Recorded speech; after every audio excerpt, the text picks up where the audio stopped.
Good morning to everyone. Welcome to the invited talk by Dr. Chiara Lapucci with title Use of Satellite and Model Data to Identify the Onset of Ostreopsis ovata, Harmful Algal Bloom in the Ligurian Sea. The talk is being recorded, so please turn off your cameras and microphones. We will allow questions only through the chat and they will be answered after the talk. Dr. Chiara Lapucci is a researcher at the Institute for BioEconomy of the National Research Council in Florence and at LaMMA Consortium. She graduated in biology and received her Ph.D. at the University of Florence. She works on ocean color satellites and bio-optical remote sensing on in situ biochemical oceanographic measurements on the assimilation of those data to study the Mediterranean Sea, in particular the Ligurian and North Tyrrhenian Sea and its ecosystem, and on the use of satellite biochemical parameters such as chlorophyll, total suspended matter, for the study of water quality, the performance of oceanographic models, for the coupling of physical and biochemical parameters. She also works on the study of the distribution and effects of anthropogenic pollutants, such as plastic in the ocean. She participates to oceanographic campaign within the described studies. Her research areas include the analysis and management of data from satellites, both in geostationary, MODIS, NASA, and Sentinel ESA satellites, in particular biochemical parameters, and validation of chlorophyll satellite algorithms. Cross-study of biological and physiological parameters, harmful algal bloom and algal growth, and comparison with marine weather parameters. Use of biochemical parameters obtained from satellites for the study of the performance of oceanographic models, for the coupling of physical and biochemical parameters, support by satellite chlorophyll A and total suspended matter maps to the identification of the areas of possible plastic accumulation by numerical models for hydrodynamics and dispersion. Study of biogeochemical parameters for their possible use in the implementation of the European framework directives, such as the Water Framework Directive and the Marine Strategy, and collaboration with national and international research institutes. On behalf of the ERATOSTHENES Centre of Excellence and the EXCELSIOR team, I would like to welcome Dr. Chiara Lapucci for today's talk. Thank you for taking the time for being with us today and for preparing the talk. The floor is yours. So, thanks to Eleni Luli for inviting me, and good morning, everybody. So I would like to start sharing my screen.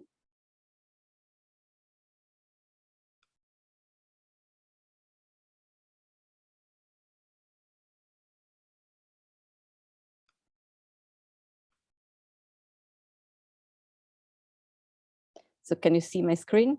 Yes.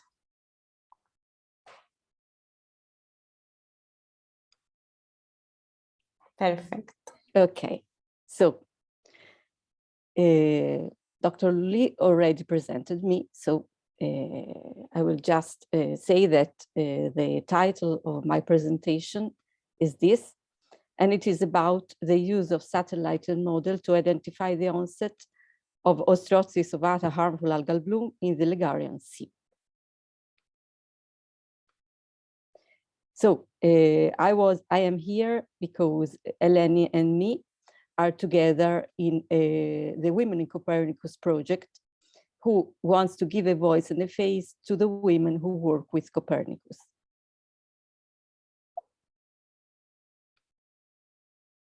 So just a couple of words about Copernicus, which I think everybody of you know.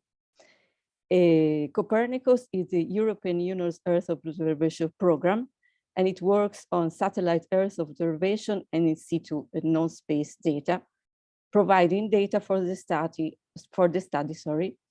of our planet. Just some more information about the Copernicus program of the European Union Marine Service, which provides data important, of course, for the study of the health of the ocean.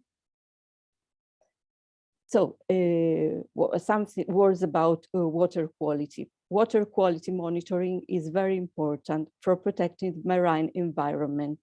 In fact, it is a principle regarding the most recent directive that the European Union made for the protection of oceans, such as the Water Framework Directive and the Bathing Water Directive. In this field, Copernicus provides many data that can be very useful, like the one that are reported here in the middle of this slide, such as dissolved oxygen, pH, chlorophyll A, turbidity, sea surface temperature, salinity, and currents. Of course, here we talk both of data coming from satellite data and from models. In fact, on the left, you can see an image taken by Sentinel-3 Olchi, the new ESA satellite, at a full resolution of 300 meters, which is very, very useful for coastal observations. And of course, if we want to study the health of the sea, what happens at the coast is really very important because of the ecosystems that live there and of the socioeconomic impact of coastal areas. But models are important as well. In fact, on the right, you can see a map of surface current provided by my research team. Just a couple of words about the Institute of Bioeconomy of the National Research Council of Italy, who has many tasks, but the one that I am involved in regards the regulation of the functionality and conservation of anthropized environments, therefore meteorology, climatology, and oceanography, which are three things that are very important for LaMMA Consortium as well, which was created in 1997 as a consortium between National Research Council and Tuscan regional government. LaMMA Consortium starts from scientific research to provide public services for the Tuscan regional government. And it has three main divisions: meteorology, oceanography, and geomatics, and I am part of the oceanography group. So to start from the very beginning, this is an image of the Pacific Ocean that anyone can create simply with Google Earth. And it shows how big the ocean is. In fact, it covers 3/4 of the planet. The ocean produces 50% at least of the Earth's oxygen, absorbs the sun heat, and a third of humanity's carbon dioxide emissions, which we all know how important it is as it's concerned with global warming. And unfortunately, as we all know, there is the global warming, which is so important for what happens in the sea. In fact, the year 2020 was the hottest year on record for the oceans. And this has consequences. I won't talk too much about that because it's not the topic of this presentation, but it's important to remind them. Changing colors, endangering marine organisms, together with other anthropic pressures such as plastic pollution and chemicals. So what do we get from ocean? Which ecosystem services? And not only them. The air we breathe, they regulate the climate, transportation, recreation, economy, of course, food, since the ancient times, and medicines as well. So it's very important to take into consideration the importance of oceans, not only for the things, of course, for ecosystem services, but also for economics. But we have to remember the ecosystem approach, which is the approach where the recent directives are based on, and that humans are integral component of ecosystems, and they are not outside the ecosystems. So we don't have to regard the world we live in like something that we only have to exploit, but something that we are part of and respect nature first. So this is something that was not very clear just not many years ago. Thomas Huxley in 1883 at the International Fisheries Exhibition in London stated that with existing method of fishing, it is inconceivable that great sea fisheries, such as those for cod, herring, and mackerel, could ever be exhausted. This way of thinking was still alive in 1919. Of course, today, all of us know that is not true, but this mentality is not really easy, to fight. So let's start with the phytoplankton. Phytoplankton are very important because they are the foundation of the aquatic food web, and they consume carbon dioxide on a scale equivalent to forests and other land plants. They are responsible for most of the transfer of carbon dioxide from the atmosphere to the ocean. They produce a gas called dimethyl sulfide, which is responsible for cloud formation. And certain species in particular conditions are responsible for harmful algal blooms. So the biodiversity of phytoplankton is astonishing. If you only take into consideration the scale, the size range, at different scales, of course, phytoplankton size range is similar as the size range that you can see between fish and Manhattan skyscrapers. And this is a diversity is underlined by Hutchinson's paradox of the plankton, which states that there is an anomalous coexistence of species ostensibly using the same resources in apparently homogeneous environments without competitive exclusion. So harmful algal bloom is a problem which is very recent, and it is also underlined by the Intergovernmental Panel of Climate Change in his last reports. There is the report regarding ocean, which was published in 2019, which states that since the early 1980s, the occurrence of harmful algal blooms and pathogenic organisms has increased in coastal areas in response to warming, deoxygenation, and eutrophication, with negative impacts on food provisioning, tourism, the economy, and human health. This is stated with a high confidence. What does high confidence mean in the Ipcc reports? So just quickly, there are 234 scientists who read 14,000 research papers assessing statistically a value of the confidence of the conclusions. So a high confidence language means that we can just be confident that we are causing harmful algal bloom by anthropogenic activity. So briefly again, what are the forcings from climate change to harmful algal bloom? As you can see, it is a very, very complex mechanism.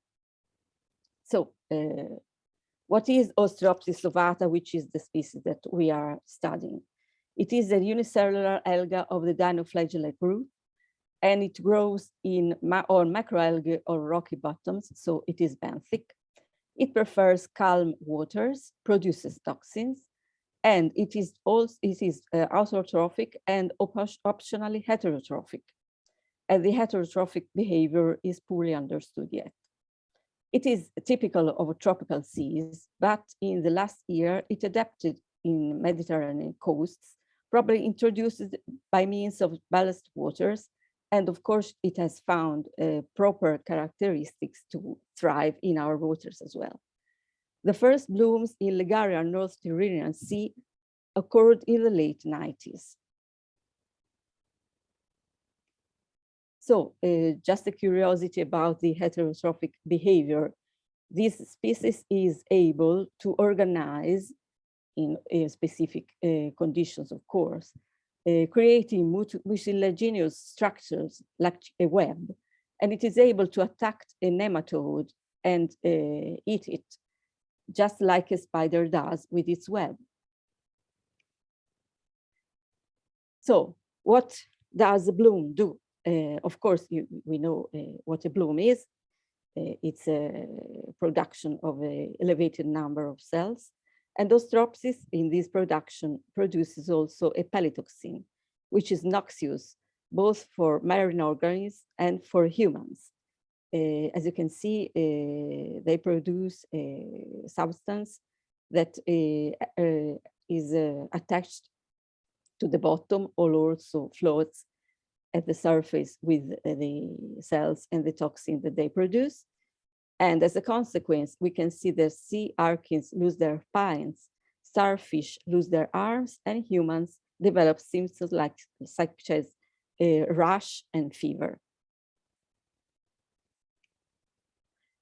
The study that I'm presenting is being published, is submitted with the title Identification of Favorable Conditions for the Harmful Algal Bloom Onset of Ostreopsis ovata in the Ligurian Sea by satellite and model data. And here you can see my colleagues who have worked with me with this topic. So just to recap, it is important to take into consideration that this problem is noxious for tourism sector and for other sectors. And blooms are sudden events and have toxic effects on marine organisms and humans.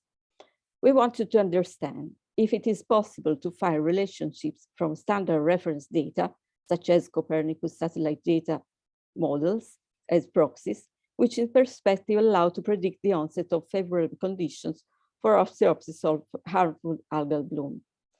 In this work, the role of temperature, seawater motion in the bloom occurrence is studied. So just a quick look at the life cycle and ecological life definition of this species. We said that it prefers static environmental conditions, and it has a seasonality from June to September, and it lives in a very, very close to the coast area, which of course makes it difficult to study by satellite data and models. Its response to temperature is important because there is a threshold for cyst existence and an optimal temperature range for growth. In fact, during the winter months, it lives as a resting cyst, and to become a vegetative cell, a threshold of temperature needs to be reached during the spring, early summer. It also has a response to light and the vertical distribution. The response to nutrients is controversial, and other kind of responses are not taken into consideration in this study. So this is a model that explains what happens. The dormant cysts, in case that temperature is right for its existence, create growing cells that, in case of favorable conditions, bloom. And if conditions are right as well, the bloom is maintained in water column with the right conditions of temperature, of course, of solar radiation.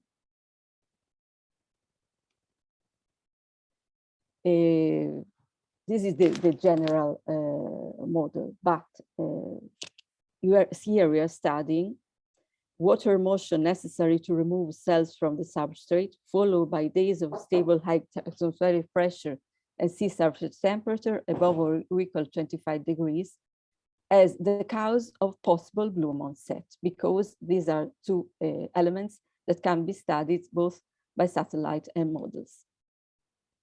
So, with the right environmental characteristics, the main driver, we said, is temperature. And as for the marine conditions, starting from stable conditions, in order to have a bloom, we have to have the right water motion to resuspend cells. This is the simplified conceptual model, which is derived from the one that I showed before. And it reports what I have just said, that in case that the temperature is right, excitement has occurred, we need cellular suspension followed by calm sea conditions in order to have a bloom. So as a proxy for sea condition, we took significant wave height from models. And this model has a resolution of 500 meters in our coastal areas. The model was developed by my colleagues in LaMMA Consortium. Sea temperature, as a proxy for sea temperature, we chose sea surface temperature from model with a resolution of 1 kilometer. The Ostreopsis ovata bloom, defined as a number of cells per liter higher than 20,000, is taken from literature. And it is sampled by the regional agency for monitoring of the sea. Sea surface temperature was extracted with the method of the very closest pixel, while sea wave height was extracted from the grid point closest to the same location, which creates an observing point 3 kilometers distant from the sampling point of the Ostreopsis ovata, which, as I said, is very close to the coast. This is our study area, Marina di Massa and Marina di Pisa in the northern part of Tuscany. And we have 3 sampling sites for Ostreopsis in Marina di Pisa and 4 in Marina di Massa. The Agency for Environmental Protection of Tuscany samples Ostreopsis ovata 8 times per season for each of the sampling sites, and also surface water temperature. And the data are as number of cells per liter in water column. Although the species is benthic, we took into consideration the water column data because they are the cells which are responsible for the toxins who affect humans. And as for satellite data, we took Copernicus multi-product. And for model data, as I said, the model that we developed here based on Copernicus data. The study period is from 2012 to 2009, from June to September, because it's the period where this cell lives and thrives. So first, we want to understand if the water temperature for satellite is possible to use to study such a coastal phenomenon. So we compared SST and in situ surface temperature, which ARPAT sampled at the times of Ostreopsis ovata sampling. And as you can see, the answer is yes, we can do this because the regression is proper. These are results for Marina di Pisa. These are the ones for the Marina di Massa, but are quite similar. So we wanted to just observe the data. On the left, you can see the number of SST, sorry, it's days and not hours, above 25 degrees.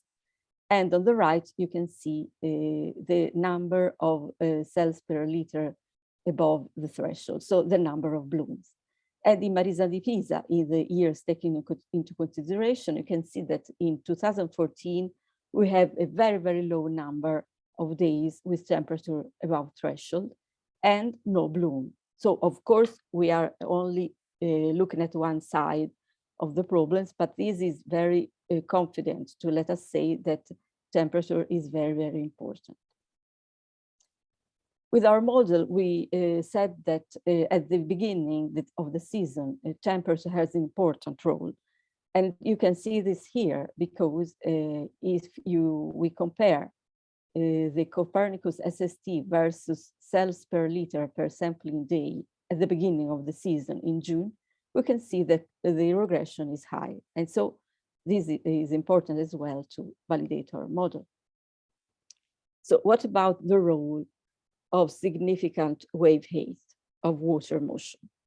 Here you can see that in the images and in the middle, on top, we have the blue number for each year. And on the bottom, we have the hours of the COE above thresholds. Sorry.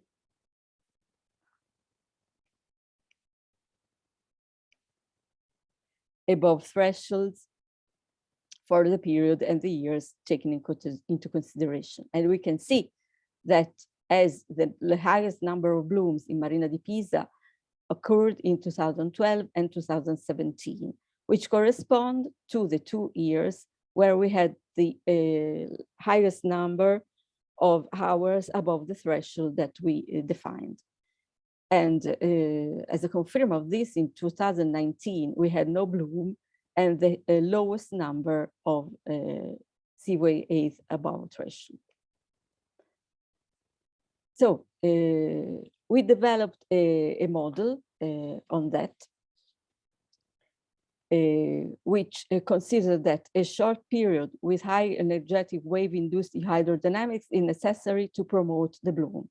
The period must be followed by some days with relatively calm sea conditions, and the SST during the last days must exceed the threshold. And as you can see, this model explains 35% of variability. So to recap what we said, we can see that although we only took into consideration 2 drivers, and as you have seen, the drivers in these bloom and these Ostreopsis are very complex and numerous. The new Copernicus satellites and the model data carry information on drivers of Ostreopsis bloom dynamics, in spite of the fact that it occurs very close to the coast. Although Ostreopsis ovata growth and bloom are sensitive to a large number of drivers, the role of many in them still needs to be fully understood.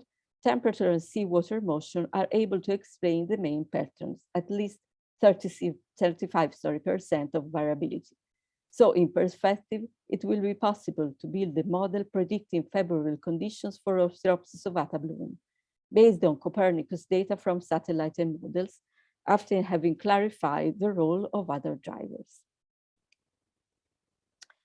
So we wanted to go on, of course, with this model and to understand if it is possible to implement the model with other drivers, possibly taking, of course, from models that we work with and from satellite we are using. So we tried to add chlorophyll A as a proxy for trophic status and KD 4019 for water clarity. These are 2 parameters who are very familiar to the people who work with satellites. We used Center 3 Olci and MODIS as a comparison, as we had already tested MODIS satellite chlorophyll data in our study area. The study area in this case in Marina di Pisa, and the period is from June to September 2016 and 2017. The products are chlorophyll and KD 4019 with a spatial resolution of 300 meters for Olci, and with a spatial resolution of 1 kilometer for MODIS. And we also used SST MODIS with a spatial resolution of 1 kilometer. In this case, we didn't use the closest pixel method, but with the average of valid pixels in an area, which was the method that was commonly used when high spatial resolution data were not available. And so to study coastal areas where valid pixels are just a few, we used to average standard resolution data, such as MODIS, whose resolution is 1 kilometer. So here you can see a sort of satellite versus satellite validation. And we can see that both from chlorophyll A and KD 4090, the regression is good. And the number of Olci valid pixels after masking cover a larger area compared to MODIS valid pixel after maximum. And this is important because it tells us that Olchi is much more capable of observing in coastal water compared to Moses, and this not surprise us as it was designed for that purpose.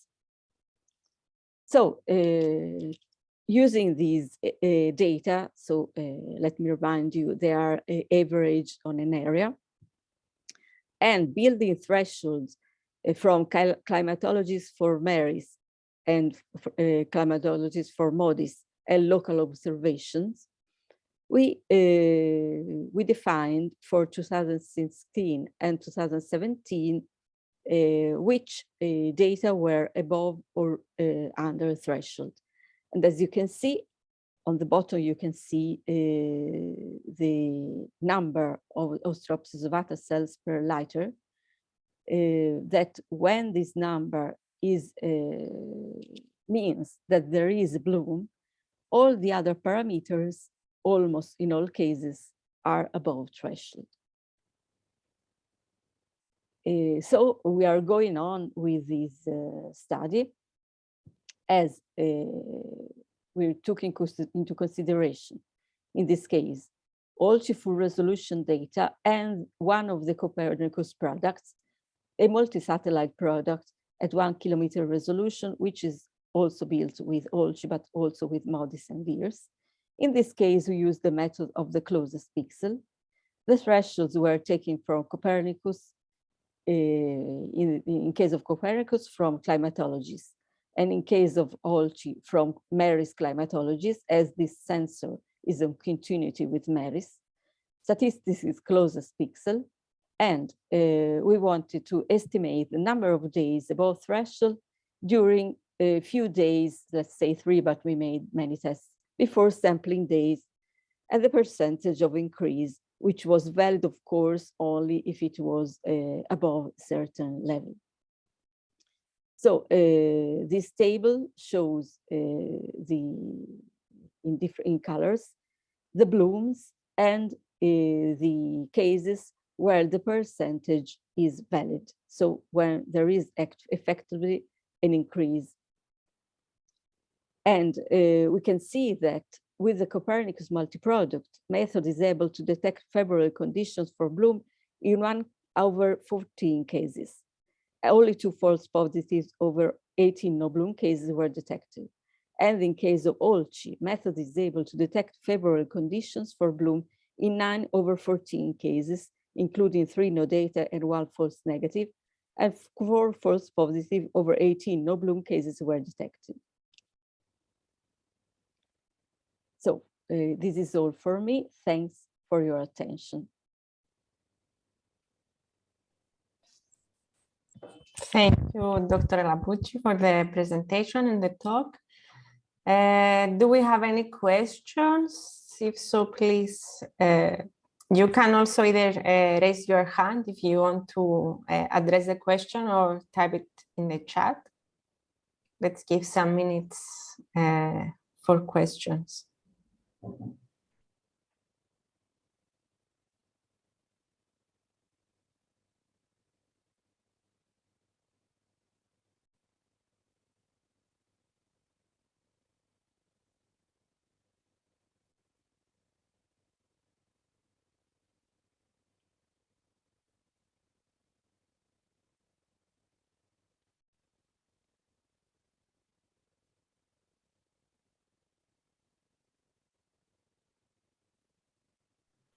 Seems like everything was clear. Oh, perfect.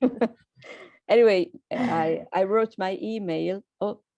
We have one question. So, do you think chlorophyll and KD 490 products derived from Sentinel-2 data could be used for bloom detection? Yes, this is as well something we are working at. It's a bit more complicated because you have to have the right algorithms, and Sentinel-2, as we'll know, it was not created for ocean observation. It was created for Earth observation. So some of the bands that are very useful for us are missing. But this is something we're working on as well. Maybe I'll show it in the next presentation. Thank you. Any other question, maybe?